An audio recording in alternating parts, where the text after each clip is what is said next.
Durante años creí que formar parte de una familia significaba dar sin preguntar.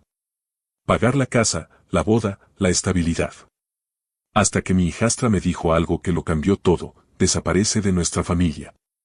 Nunca pedí que me llamaran padre, nunca exigí que me agradecieran nada. Cuando me casé con Valeria, sabía que venía con historia, con una hija adolescente, Lucía, con carácter fuerte y heridas que yo no había causado. No quise reemplazar a nadie, solo quise sumar. Durante años pagué la casa, la universidad privada, el auto cuando cumplió 18, los viajes familiares, la boda que empezaba a planearse. Nunca lo mencioné como mérito, lo hacía porque creía que eso era ser parte de algo, pero algo que uno aprende tarde es esto.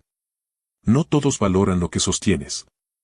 Algunos solo lo dan por sentado. Lucía nunca fue abiertamente agresiva, no al principio, era más sutil, me ignoraba en reuniones, no me presentaba como nada específico. Si alguien preguntaba quién era yo, decía: el esposo de mi mamá, nunca mi padrastro, nunca parte de la familia, y yo lo aceptaba, porque pensaba que el tiempo haría lo suyo. Me equivoqué. El día que todo cambió no fue durante una pelea, fue durante una conversación casual. Estábamos en la sala, hablando sobre los últimos detalles de la boda de Lucía. Yo había ofrecido cubrir el salón completo, no porque me lo pidieran, sino porque quería que fuera especial. Quería verla feliz. Ella estaba revisando una lista en su teléfono cuando, sin levantar la mirada, dijo: hay algo importante que quiero aclarar. Valeria la miró con atención. Lucía respiró profundo y habló con una tranquilidad que me desarmó más que cualquier grito.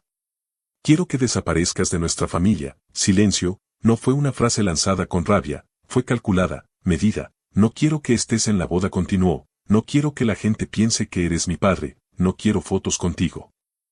No quiero que aparezcas en nada. Solo, desaparece. Sentí como la sangre me golpeaba en los oídos. Miré a Valeria, esperaba algo, una palabra, una defensa mínima. Ella no gritó, no se indignó, no dijo eso es injusto. Solo dijo: tal vez deberíamos respetar lo que ella siente. Ahí entendí que no estaba perdiendo un lugar en una boda, estaba perdiendo un lugar que nunca tuve. No discutí, no levanté la voz, solo asentí lentamente. Está bien, dije. Lucía pareció sorprendida por mi calma. Tal vez esperaba resistencia, tal vez esperaba drama. No lo tuvo, pero en ese mismo instante, mientras ellas pensaban que yo estaba aceptando humillación, yo estaba tomando una decisión. Si querían que desapareciera, iba a hacerlo completamente, y no estaban preparadas para lo que eso significaba. Cuando dije está bien, no lo hice para evitar conflicto, lo hice porque entendí algo en ese segundo. Discutir habría sido pelear por un lugar que ya estaba decidido en mi ausencia. Lucía no me estaba pidiendo espacio.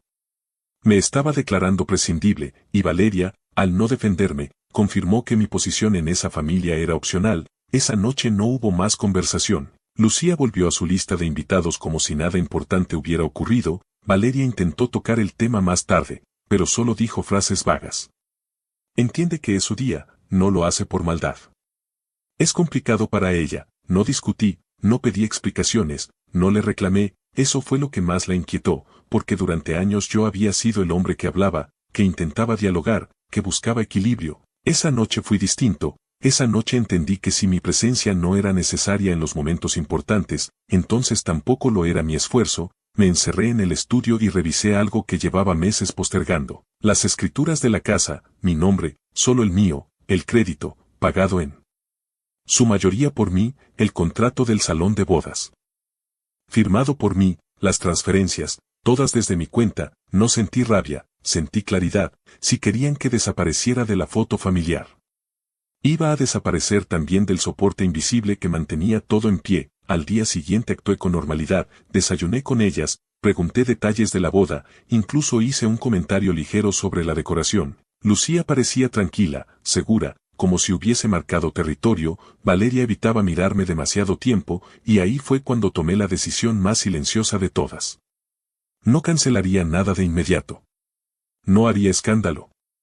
No confrontaría, simplemente reorganizaría mi vida, porque desaparecer no siempre significa irse llorando. A veces significa retirarse con precisión. Esa misma tarde llamé a un agente inmobiliario. Quiero vender la casa, le dije. Hubo un silencio breve al otro lado de la línea. ¿Con urgencia?, preguntó. Miré alrededor del estudio, fotos familiares en la pared, sonrisas congeladas en momentos que ahora se sentían artificiales. Si respondí, con urgencia, colgué, y por primera vez desde que escuché Esas palabras, sentí algo parecido a paz. Lucía quería que desapareciera, y yo estaba a punto de mostrarle lo que realmente significaba esa palabra. Vender una casa no es solo una transacción, es desmontar una vida pieza por pieza. El agente inmobiliario llegó 2 días después, revisó habitaciones, tomó fotos, habló de mercado, de tiempos, de ofertas. Yo asentía con calma, como si estuviéramos hablando de cualquier propiedad, como si en esas paredes no estuvieran incrustados años de cenas,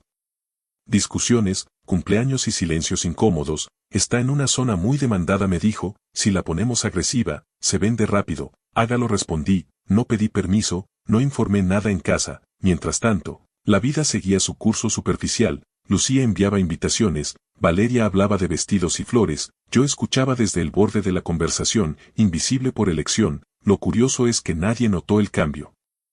Porque cuando alguien está acostumbrado a que tú resuelvas todo, no presta atención a tus movimientos internos, solo asume que seguirás ahí. El primer anuncio se publicó un viernes, el sábado hubo visitas, el domingo recibí una oferta seria. No fue difícil decidir, acepté. La firma se programó para la semana siguiente. Esa noche cenamos juntos. Lucía hablaba emocionada sobre la lista final de invitados. Ya casi está todo listo, dijo sonriendo, solo falta que confirmemos el pago final del salón. Levanté la vista lentamente. No te preocupes por eso, respondí. Ella asintió, tranquila. No sabía que ese comentario significaba algo completamente distinto de lo que imaginaba. Más tarde, cuando todos dormían, recorrí la casa en silencio, toqué la pared del pasillo, observé la mesa del comedor, me detuve frente a una foto donde los tres sonreíamos en un viaje. Me pregunté en qué momento empecé a sentirme visitante en mi propia vida. No sentí odio, no sentí deseo de venganza, sentí liberación. Porque por primera vez en años, estaba tomando una decisión sin buscar aprobación. Al día siguiente, cuando el agente me confirmó que todo estaba listo para la firma, solo respondí: perfecto. La casa ya no era un hogar, era un contrato, y los contratos se terminan. Lucía había pedido que desapareciera de su familia, yo estaba empezando a desaparecer del lugar que hacía posible esa familia, y aún no entendían lo que estaba por venir. La noticia no explotó con un grito, explotó con una notificación. Valeria estaba en la cocina cuando recibió el mensaje de un vecino. ¿Es verdad que están vendiendo la casa? Recuerdo el sonido exacto de su voz cuando me llamó desde el pasillo. No era enojo, era incredulidad. ¿Qué significa esto? Yo estaba sentado en la sala, tranquilo, no fingía serenidad, la tenía. Significa que la casa está en venta, respondí. Lucía apareció detrás de ella, con el teléfono en la mano. Ya había visto el anuncio, las fotos, el precio, el agente. Esto es una broma, ¿verdad?, preguntó. Negué con la cabeza. No. Valeria dio un paso hacia mí. No puedes hacer eso sin consultarlo. La miré a los ojos. Puedo, dije con calma. Está a mi nombre. El silencio fue inmediato, denso, pesado. Lucía fue la primera en reaccionar. ¿Estás loco? Mi boda es en un mes. No levanté la voz. Lo sé, ¿y qué se supone que hagamos?, insistió. Respiré profundo antes de responder. Adaptarse. Valeria empezó a temblar, no de miedo, sino de descontrol. Por primera vez en años, algo no estaba bajo su administración emocional. Esto es una represalia, dijo. No respondí. Es una consecuencia. Lucía soltó una risa nerviosa. ¿Todo esto porque no quiero que estés en la boda? Ahí fue cuando la miré fijamente. No, todo esto porque me pediste que desapareciera. El peso de esa frase se instaló en la habitación. No estaba actuando por capricho, no estaba destruyendo nada. Estaba retirando mi presencia, exactamente como me habían solicitado. Valeria intentó negociar. Podemos hablarlo, podemos arreglarlo, no tienes que hacer esto. Pero lo que no entendía era que la decisión no había nacido en ese momento, había comenzado el día que dejó de defenderme, el día que permitió que me redujeran a una figura opcional. La venta ya está firmada, dije finalmente. Tienen 30 días. Lucía dio un paso atrás, como si la realidad acabara de golpearla. 30 días, la boda, la casa, la estabilidad. Todo empezó a tambalearse en cuestión de segundos. Esa noche no hubo cena familiar, hubo puertas cerradas, llamadas urgentes, intentos desesperados por entender qué estaba pasando. Yo me senté en el estudio, en el mismo lugar donde había tomado la decisión. No sentí culpa, sentí equilibrio, porque desaparecer no era gritar ni romper platos, era retirar el soporte, y cuando retiras el soporte de una estructura mal construida, lo que se cae no es tu culpa, es el resultado inevitable. El orgullo es fuerte, hasta que aparece el miedo. Las primeras horas después de la noticia fueron puro enojo. puertas que se cerraban con fuerza, mensajes enviados con rabia, frases lanzadas como dardos. Estás exagerando, estás destruyendo todo, no puedes hacer esto. Yo no respondí, porque el enojo todavía cree que tiene control. Las llamadas desesperadas empezaron al tercer día. Primero fue Valeria, su voz ya no era firme, era inestable. Tenemos que encontrar una solución, dijo. Esto no puede pasar ahora. Está pasando, respondí. La boda está pagada en parte, hay invitados confirmados, no podemos mudarnos ahora. La escuché en silencio. Durante años yo había sido el que encontraba soluciones, el que absorbía problemas, el que evitaba que las cosas se rompieran. Esa vez no. Eso debieron pensarlo antes de pedirme que desapareciera, dije con calma. No era crueldad, era coherencia. Horas después llamó Lucía. No lo esperaba, su tono no era arrogante como siempre, era frágil. No pensé que lo tomarías así, murmuró. Esa frase me confirmó algo importante. Ella creyó que podía decir cualquier cosa sin consecuencias reales. Lo tomé exactamente como lo dijiste, respondí. Hubo silencio al otro lado. Solo no quería que la gente pensara que eras mi papá, dijo finalmente. Ahí estuvo la verdad. No era que me odiara, era que le incomodaba la narrativa, le incomodaba cómo yo encajaba en la historia que quería contar. No soy tu papá, respondí, pero tampoco soy invisible. Esa conversación duró menos de lo que parecía. No gritó, no exigió, solo respiró con dificultad. Las llamadas siguieron durante la semana, intentos de mediación, propuestas vagas, incluso ofrecieron que podría ir a la boda, pero discretamente. Esa palabra me hizo sonreír, discretamente, como si mi existencia tuviera que ajustarse a su comodidad. El miedo había reemplazado la seguridad, ya no hablaban desde la superioridad. Hablaban desde la pérdida, pero algo dentro de mí ya no se movía con esas emociones, porque la decisión no se sostenía en el enojo. Se sostenía en el respeto propio, y el respeto propio, cuando despierta, no negocia migajas. La casa seguía en proceso de venta, los compradores ya habían avanzado con los trámites, el reloj corría. Valeria intentó una última carta. Si te quedas, dijo una noche, podemos empezar de nuevo. La miré con serenidad. El problema no fue empezar, respondí, fue que nunca hubo un lugar real para mí, y ahí entendí algo definitivo. No estaban tratando de salvar la relación. Estaban tratando de salvar la estabilidad, y eso cambia todo. Las llamadas desesperadas no me rompieron. Me confirmaron que mi valor solo se hizo visible cuando dejé de ofrecerlo, y cuando el valor aparece solo en la ausencia.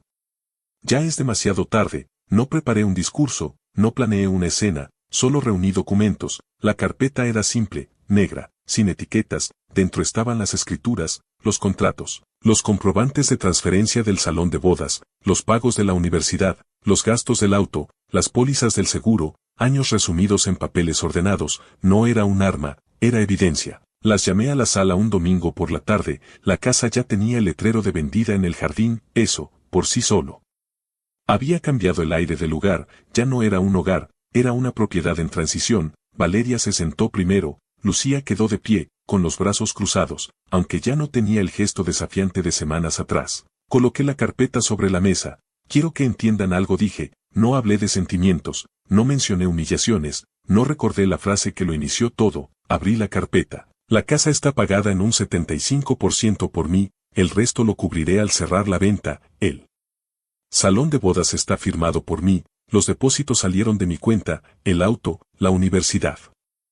Todo está aquí. Fui deslizando los documentos uno por uno. Lucía miraba los papeles como si fueran algo extraño, como si nunca hubiera pensado en el origen real de las cosas que la rodeaban. No menciono esto para humillarlas, continué, lo menciono porque durante años acepté ser invisible. Pero invisible no significa inexistente. Valeria empezó a llorar en silencio. Nunca dijimos que no importaras, murmuró. La miré con calma, no hacía falta decirlo. El peso de la frase quedó suspendido en la habitación. Lucía habló después de varios segundos. No sabía que todo estaba a tu nombre. Ahí estuvo el núcleo del problema. No sabían, nunca preguntaron. Nunca les interesó cómo funcionaba la estructura que sostenía su estabilidad. Eso es exactamente el punto, respondí. Cerré la carpeta lentamente. Desaparecer no es simplemente no estar en una foto. Es retirar el soporte que hace posible esa foto. Nadie gritó, nadie discutió. Por primera vez, el silencio no era desdén, era comprensión. La carpeta negra no destruyó nada,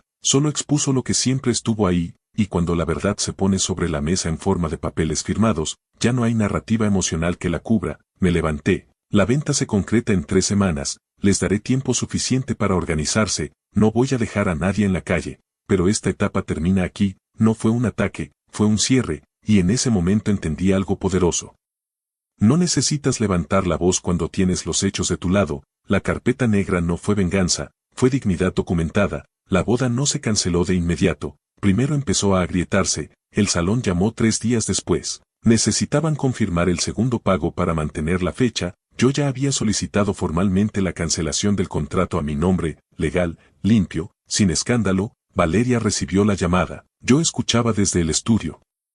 Debe haber un error, decía ella, nerviosa, eso ya está arreglado, pero no lo estaba, el contrato era claro, el titular había solicitado la rescisión, penalidad aplicada, depósito retenido, evento cancelado. Lucía entró a la habitación cuando colgó. ¿Qué significa que no hay salón?, preguntó, con la voz temblando. Valeria me miró, no con enojo, con desesperación. ¿Hiciste esto?, susurró. Sí, respondí. No hubo explicación larga, no hubo justificación. Lucía retrocedió como si le hubieran quitado el suelo bajo los pies. Mi boda, murmuró. Ahí entendí algo importante, no era el evento lo que se estaba cayendo, era la seguridad de que siempre habría alguien detrás resolviendo las consecuencias de sus palabras. Las llamadas empezaron de inmediato, familiares preguntando qué ocurría, invitados confundidos, proveedores solicitando confirmaciones. Por primera vez, Lucía tuvo que dar explicaciones, y no había narrativa elegante para suavizarlo. No podía decir que yo decidí no asistir.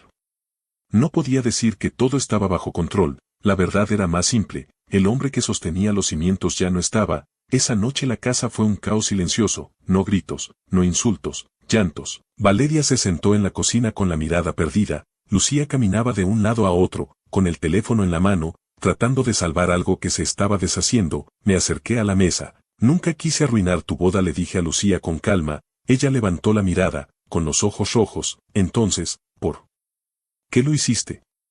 La respuesta no salió desde el enojo, salió desde la claridad. Porque me pediste que desapareciera, y desaparecer tiene consecuencias reales. El peso de esa frase fue diferente esta vez, ya no era desafío, era realidad. Lucía bajó la mirada, por primera vez desde que la conocía, no tenía una respuesta rápida, no tenía ironía, no tenía superioridad, solo tenía miedo, no del dinero.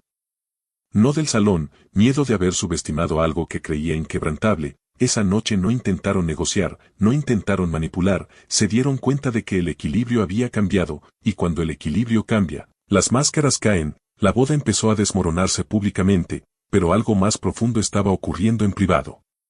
Lucía empezaba a entender que las palabras no son gratuitas, y Valeria empezaba a entender que el silencio también es una elección. Yo no celebré nada, no sentí victoria, sentí cierre, porque a veces, para que alguien valore tu presencia, necesita experimentar tu ausencia. El orgullo suele caer en silencio. 2 días después de que el salón cancelara oficialmente la fecha, Lucía tocó la puerta del estudio. No entró de inmediato, dudó, algo que nunca había hecho antes. ¿Podemos hablar?, preguntó.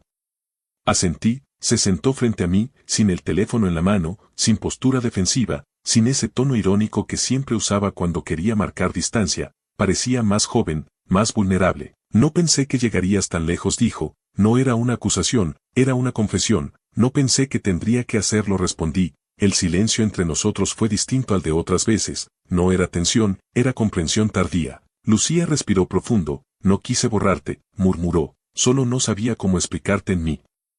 Historia, ahí estaba la raíz. Yo no encajaba en la narrativa que ella quería proyectar, no encajaba en la imagen de familia perfecta que podía explicar fácilmente a otros. Nunca te pedí que me llamaras papá, le dije con calma, solo pedí respeto. Sus ojos se llenaron de lágrimas, no dramáticas, no manipuladoras, reales. Lo sé, por primera vez, lo dijo sin arrogancia. Valeria apareció después. Se sentó a su lado, no habló de inmediato, solo tomó aire, como si le costara aceptar lo evidente. Te fallé, dijo finalmente.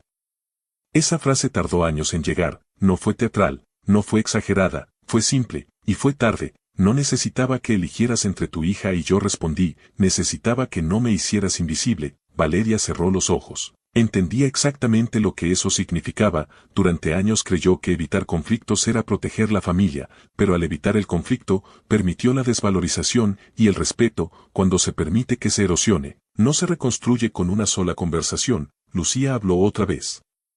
Si te quedas, yo puedo arreglarlo, podemos rehacer la boda, puedo decir que te presenten como La detuve con un gesto leve. No se trata de títulos, dije, se trata de coherencia. No buscaba revancha, no necesitaba disculpas públicas, no quería que fingieran algo ahora por miedo a perder estabilidad. Quería algo más simple y más profundo. No volver a ocupar un lugar condicional. El respeto había llegado, pero llegó cuando la estructura ya estaba desmontada y cuando el respeto depende del miedo a perder algo. No es respeto, es reacción. Lucía lloró en silencio, Valeria también, yo no porque no doliera, sino porque ya había hecho el duelo antes y entendí algo definitivo. No todas las disculpas reparan, algunas solo confirman que tenías razón en irte. No me fui esa misma noche, tampoco me quedé como antes. El cierre no fue explosivo, fue silencioso. Como casi todas las decisiones importantes en la vida, la venta de la casa siguió su curso, la boda no volvió a ser lo que era, se pospuso, se reorganizó, ya no tenía el mismo brillo, no por el dinero, sino porque la historia detrás había cambiado. Lucía empezó a tratarme diferente, con cuidado, con una atención que antes no existía. Ya no hablaba por encima de mí, ya no evitaba mencionarme, pero el cambio no vino desde el afecto, vino desde la conciencia, y la conciencia no borra el pasado. Valeria intentó reconstruir la relación con conversaciones más profundas, reconoció su silencio. Reconoció su comodidad, reconoció que durante años eligió evitar conflictos en lugar de proteger el equilibrio. Yo escuché todo, pero ya no necesitaba quedarme para demostrar nada. El día que firmé la entrega definitiva de la casa, sentí algo inesperado, no tristeza, libertad. No estaba perdiendo un hogar, estaba recuperando mi lugar. Empaqué mis cosas con calma, no había rencor en mis movimientos, solo claridad. Dejé atrás fotos, muebles, rutinas que durante años creí que definían mi vida. Antes de salir, Lucía se acercó. No supe valorar lo que hacías, dijo. No la contradije. Aprender eso ya es algo, respondí. No la abracé, no porque no pudiera, sino porque el momento no pedía dramatismo, pedía madurez. Valeria me acompañó hasta la puerta. Ojalá hubiera reaccionado antes, murmuró. La miré unos segundos. Yo también. No era reproche, era verdad compartida. Cuando cerré la puerta por última vez, no sentí vacío, sentí equilibrio, porque la paz no viene de que te pidan perdón, viene de saber que ya no dependes del reconocimiento de nadie para entender tu valor. Meses después supe que la boda se celebró, más sencilla, más pequeña. Me enviaron una invitación formal. Esta vez mi nombre estaba escrito correctamente, sin ambigüedades. No asistí, no por orgullo, sino porque ya no necesitaba estar en la foto para sentirme respetado. Y ahí entendí algo que cambió mi forma de ver las relaciones para siempre. Cuando alguien te pide que desaparezcas, no siempre tienes que luchar por quedarte. A veces la mayor muestra de dignidad es demostrarles lo que significa realmente tu ausencia. No perdí una familia, perdí una ilusión y gané algo que nadie puede quitar: la tranquilidad de haberme elegido.